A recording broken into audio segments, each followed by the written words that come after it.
Hello guys, welcome সকলকে আমার wrestling YouTube channel wrestling and comedy skit with অনির্বাণে।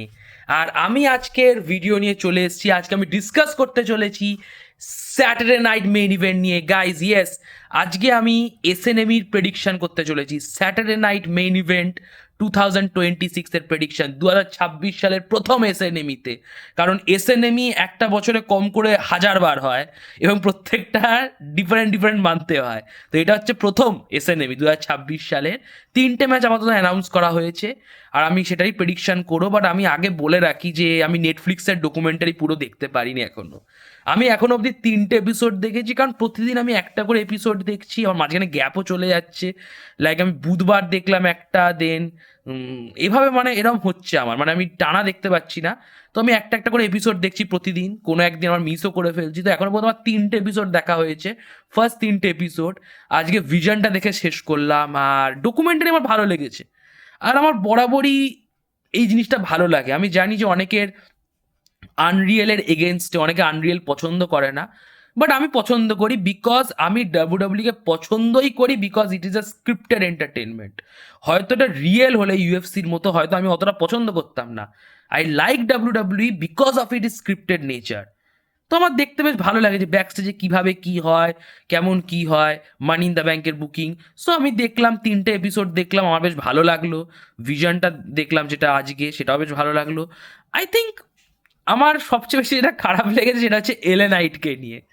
Like এলেন, যদি আপনারা কেউ দেখে থাকেন, আমি স্পয়েল করব না, বাট আনরিয়েল সিজন 2-এর এপিসোড নাম্বার 3 ভিশনের শেষে একটা এলেনাইটের সিন আছে যেটা খুবই মানে খুবই হতাশাজনক। লাইক ভাই ভুল করে ফেলেছে, লাইক এরমভাবে বলা উচিত না।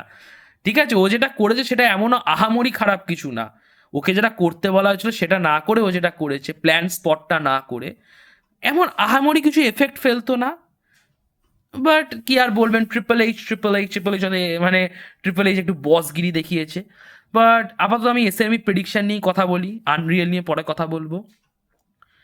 এসএনএমিতে 3টে ম্যাচ অ্যানাউন্স করা হয়েছে। আমি 3টে ম্যাচকে আমার অনুযায়ী, মানে আমার পছন্দ মতো করছি, মানে ম্যাচ কার্ডটা সাজাচ্ছি। তো আমি তো শো শুরুই করাবো প্রথম match, that is the fatal 4-ওয়ে number 1 contender match. Randy Orton, Sammy Zayn, Damian Priest আর তোমার ট্রিক উইলিয়ামস। এখন এই ম্যাচটা যে জিতবে সে ম্যাকিনটাকে রয়্যাল রাম্বেলে ফেস করবে সৌদি আরবে। আর এসএনএমিটা হচ্ছে ক্যানাডায়। ক্যানাডার সৌদি আরবের সাথে সবচেয়ে বেশি লিঙ্ক হচ্ছে স্যামি জেইনের। স্যামি জেইন ক্যানাডার ছেলে, স্যামি জেইন সৌদি আরবেরও ছেলে kinda, because of his religion. তো আই থিঙ্ক স্যামি জেইনের জেতার চান্স অনেক বেশি। And that's good bye like, কারণ স্যামি জেইন ডিজার্ভ করে একটা ড্রু ম্যাকিন্টায়ার ভার্সেস স্যামি জেইন। অনেকবার দেখেছি আমরা, but still I think it's a big, because ওদের মধ্যে স্টোরি টেলিং হবে একটা ভালো।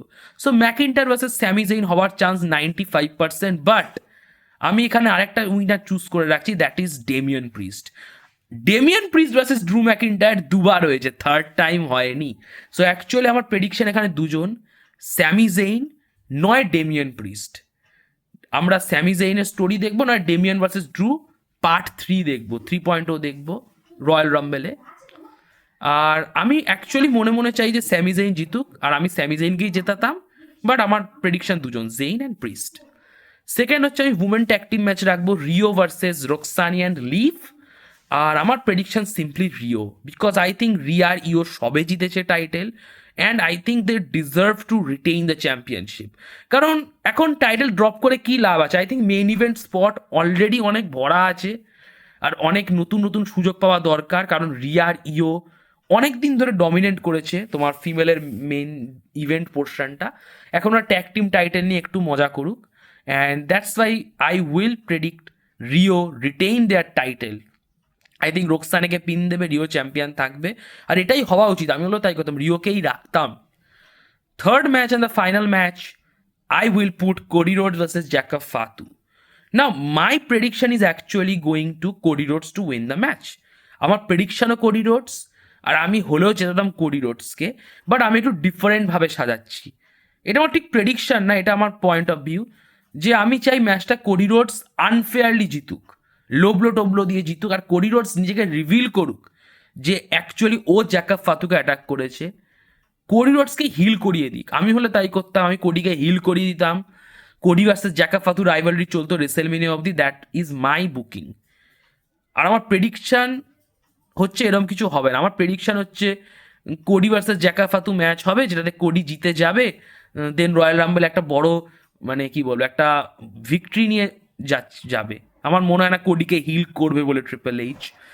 And but okay, never mind, prediction wise Cody Rhodes জিতছে, এটা হবেই হবে।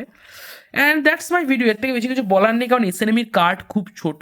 তো যদি আপনাদের ভিডিওটি ভালো লাগে, ভিডিওটি লাইক করে দেবেন, ভিডিও নিজের রেসলিং বন্ধু বান্ধবের মধ্যে শেয়ার করবেন, আমার ইউটিউব চ্যানেলটি সাবস্ক্রাইব করবেন, কমেন্ট বক্সে কমেন্ট করে আপনাদের অপিনিয়ন জানাবেন, আর নোটিফিকেশন বোতামে ক্লিক করবেন যাতে সময় মতো আপনার ভিডিওর আপডেট পান। So like, share, subscribe, notification বোতামে ক্লিক, আর কমেন্ট বক্সে কমেন্ট। নমস্কার, আর এসএনএমি দেখতে ভুলবেন না।